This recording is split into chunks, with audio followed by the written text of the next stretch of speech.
ఈరోజు మిథున రాశి వారికి ఈరోజు తీయని మాటలతో మోసం చేసే వ్యక్తులు తయారవుతారు. చాలా జాగ్రత్తగా ఉండాలి. తీయగా మాట్లాడేవాడు ఎప్పుడు కూడా మంచివాడు కాడు. అతి పొగత్తలు, అతిగా మిమ్మల్ని పొగిడేవారు ఉంటే కనుక అలాంటి విషయాల్లో చాలా జాగ్రత్తలు తీసుకోండి. వాళ్ళు ఎవరు మిమ్మల్ని ఖచ్చితంగా దెబ్బ కొడతారు ఏదో రోజు. జీవిత భాగస్వామితో గొడవలు కనిపిస్తున్నాయి. అహంకారం పెరిగితే ప్రేమ తగ్గుతుంది. చిన్న మాట కూడా పెద్ద గొడవగా మారే అవకాశం ఉంది. కాబట్టి ఓర్పు అవసరం.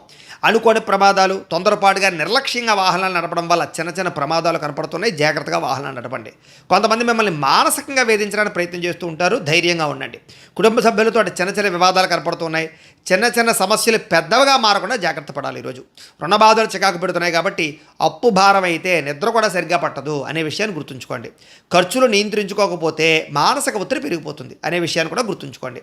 అలాగే ఉద్యోగస్తులకి పని ఒత్తిడి అధికంగా కనపడుతుంది. ఈరోజు భార్యాభర్తల మధ్య, ప్రేమికుల మధ్య అకారణంగా వివాదాలు, కోపాలు కనిపిస్తున్నాయి. అంచేత నోరు అదుపులో ఉంటే సమస్యలు అదుపులో ఉంటాయనే విషయాన్ని మాత్రం ఖచ్చితంగా గుర్తుంచుకోండి. మాట జారడం వల్ల, నోరు జారడం వల్ల ఈరోజు వివాదాలు ఎక్కువైపోతున్నాయి. జాగ్రత్త. ఈరోజు ముఖ్యంగా స్పెక్యులేషను లేదా షేర్లు, ట్రేడింగ్లు మాత్రం వెళ్ళకండి. అత్యాశ, దురాశ ఖచ్చితంగా మీకు మన ప్రమాదాలకు గురి చేస్తే జాగ్రత్తగా ఉండండి. విద్యార్థులకి స్వల్ప ఏకాగ్రత లోపించడం వల్ల ఇబ్బందులు, సెల్ ఫోన్లు అలాగే స్నేహితుల ప్రభావం వల్ల చదువు పట్ల ఫోకస్ తగ్గే అవకాశం కనపడుతుంది. జాగ్రత్త. ఆదాయం విషయంలో అనవసరమైన ఖర్చులు తగ్గించుకోవాలి. ఆదాయం తగ్గినప్పుడు ఖర్చులే పరీక్ష అనే విషయాన్ని గుర్తుంచుకోండి.